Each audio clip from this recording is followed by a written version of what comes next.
The Selfish Path to Romance. Download Chapter 1 for free at drkenner.com.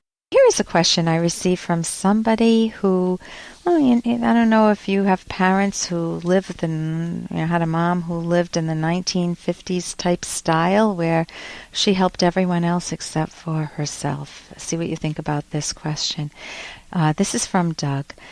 Dear Dr. Kenner, my dear friend, a young 65, recently lost her husband, who was also her first boyfriend.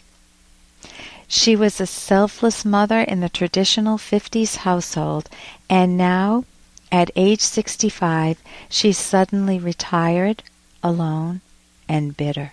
And she says she doesn't really know herself. What would you recommend? Okay, first, she's dealing with multiple complicated situation, but of course that doesn't mean she can't do things about it. First, she's going through grief. If you've been with someone a lifetime, and I'm assuming she loved her husband, if she didn't love her husband, sometimes it's actually liberating, as bad as it sounds. This is a fact. When a spouse dies, it's like, oh my God, I can finally breathe again. I'm not under his or her finger, or thumb all the time. But if she really genuinely loved him, or sometimes you feel guilty, I should have been with him in the last moments. People got hung up a lot about the very last moments when a person dies. She needs to get some therapy for that. That would help her tremendously to go through the grief rather than giving up on herself, feeling alone and feeling bitter, the key word bitter there. She also hasn't had any experience after she goes through some of the grief. She may be thinking, I'll never find anyone else. This is the only person I ever lived with.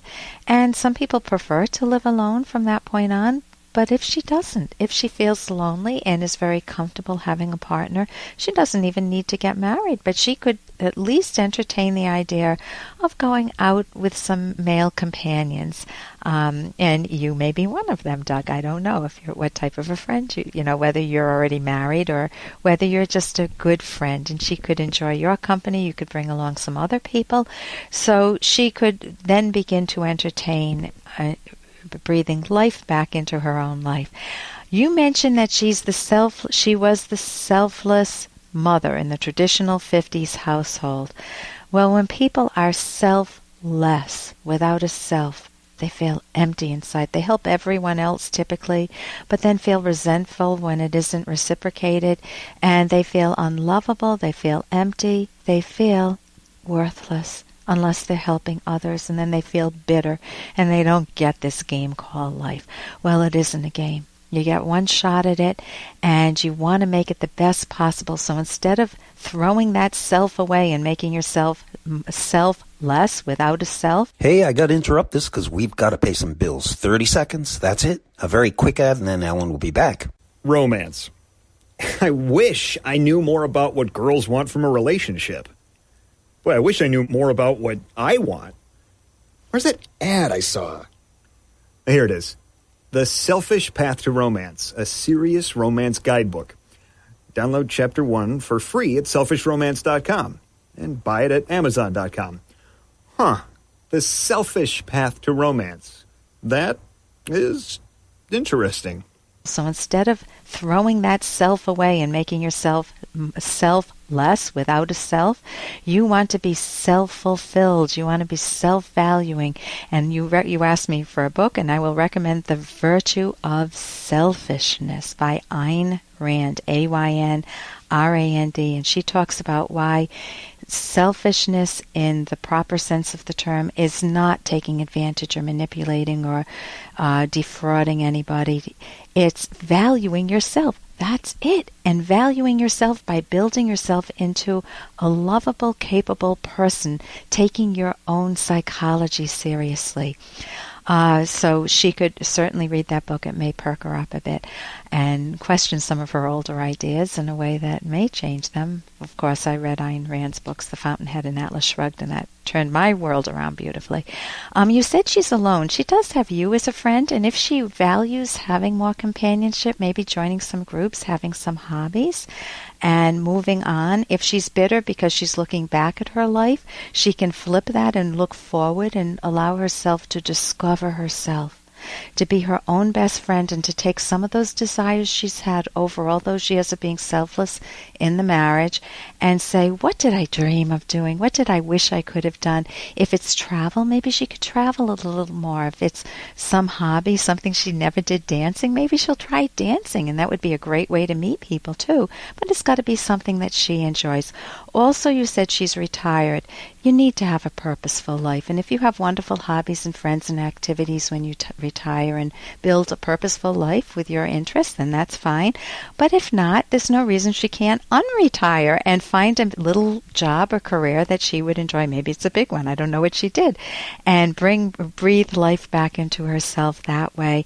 And she wants to hang around with people who are not moping, but people who are a tad more upbeat from her, and she can study them and learn how to recapture her own self-assertiveness and how to value herself. And if she didn't have it to begin with, she can grow that. And here's a little more from Dr. Kenner. And I am Dr. Ellen Kenner, and my show is The Rational Basis of Happiness. And you want to take a close look at your own life and say, what makes me happy? What brings joy to my life? Is it seeing my kids play happily with one another, not fight with one another? Is it a moment with my partner, my husband, my wife, boyfriend, girlfriend, where I just feel really connected? I feel like we're on the same page, and it feels like there isn't a worry in the world, even though I might have many problems.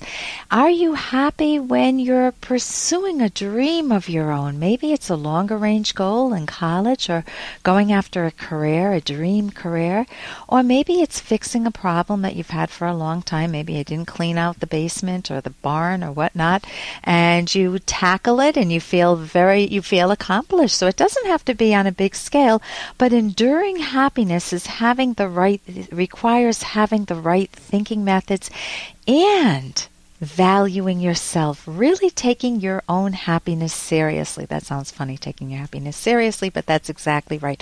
Happiness is the achievement of your rational values, which means you need to know how to think well. And if you engage in thinking that's all over the map, and you're hoping things will happen but not taking action, or you're relying on other people when you really need to take some action yourself, or you're pushing stuff out of awareness that you know needs to be taken care of. For example, maybe you know you need to go to the dentist or the doctors or take care of your car, and you're not making those phone calls or taking action. You're not going to feel good about yourself. So you want to turn that around. For more Dr. Kenner podcast, go to drkenner.com and please listen to this ad. Here's an excerpt from The Selfish Path to Romance, the Serious Romance Guidebook by clinical psychologist Dr. Ellen Kenner and Dr. Edwin Locke. One reason why partners should communicate constantly is that partners often assume their loved one is or should be a mind reader, and then become annoyed when their partner doesn't know what they're thinking or feeling. Also, conversation can be threatening. Partners sometimes believe that their loved ones won't understand what they're saying, or that it will be ignored or rejected. Maybe they're afraid or embarrassed about disclosing what they want or how they feel. Giving in to fear and keeping silent will undermine their closeness and cause them to feel less visible and more distant from one another. Partners need encouragement before and during communication, and positive feedback afterward. You can download Chapter 1 for free by going to drkenner.com, and you can buy The Selfish Path to Romance at amazon.com.